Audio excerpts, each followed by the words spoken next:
YCP హయాంలో liquor scam దగ్గర నుంచి తన పొలిటికల్ రీ ఎంట్రీ వరకు అన్నింటిపైన కీలక వ్యాఖ్యలు చేశారు మాజీ ఎంపీ విజయసాయిరెడ్డి. లిక్కర్ స్కామ్ విషయం జగన్ కు తెలియదని తాను అనుకుంటున్నట్టుగా ఈడీకి చెప్పానన్నారు. జగన్ దగ్గర ఉన్న కోటరీ వల్లే పార్టీకి ఆయనకు నష్టం జరుగుతుందని అన్నారు. ఇక చంద్రబాబుది దుష్ట ప్రభుత్వం అంటూ విమర్శించారు. రాజకీయంగా తన రీ ఎంట్రీ కన్ఫర్మ్ అంటూ క్లారిటీ ఇచ్చారు. కాకపోతే ఎప్పుడు ఎలా అనేది వెయిట్ అండ్ సీ అంటున్నారు విజయసాయిరెడ్డి. ఒక్కటే చెప్పాను, అప్పట్లో మా అధినాయకుడు జగన్మోహన్ రెడ్డి గారికి తెలిసి అటువంటి స్కామ్ ఏమీ జరిగి ఉండదు. జగన్మోహన్ రెడ్డి గారికి కానీ తెలిసి అటువంటి స్కామ్ జరిగితే ఆయన ఊరుకోరు. నాకు తెలిసి అటువంటి స్కామ్ నా దృష్టిలో లేదు అన్నటువంటి విషయాన్ని నేను స్పష్టంగా చెప్పడం జరిగింది. అయితే దీన్ని రికార్డ్ చేయలేదు. ఎందుకనంటే భవిష్యత్తులో ఇంకొక రోజు పిలుస్తారనుకుంటా. అప్పుడు నేను పార్టీలో కొనసాగేటటువంటి సమయంలో నన్ను నెంబర్ 2గా యాక్సెప్ట్ చేయకుండా కూడా ఈరోజు పార్టీ వదిలి వెళ్ళిపోయిన తర్వాత, కేసులు చుట్టుముట్టిన తర్వాత, ఈరోజు అటు మీడియా మిత్రులు కానీ, ఇటు వైఎస్ఆర్సీపీలో ఉన్నటువంటి సోషల్ మీడియా కానీ నెంబర్ 2 అని అనేటటువంటి ప్రచారం చేస్తూ ఉంది.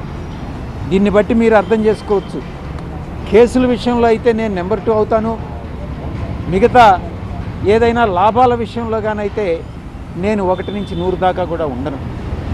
ఈ విషయం చాలా స్పష్టంగా తెలుస్తూ ఉంది. నేను ఒక్కటే చెప్పాను, ఏ రోజు కూడా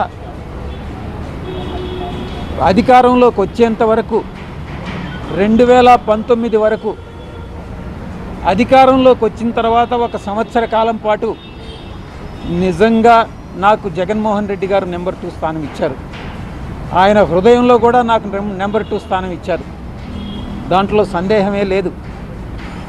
కరెక్ట్గా అధికారం వచ్చిన తర్వాత మే 28 నుంచి ఇంచుమించుగా 2019 తర్వాత ఆయన మనసులో నుంచి నేను జారిపోతూ వచ్చాను.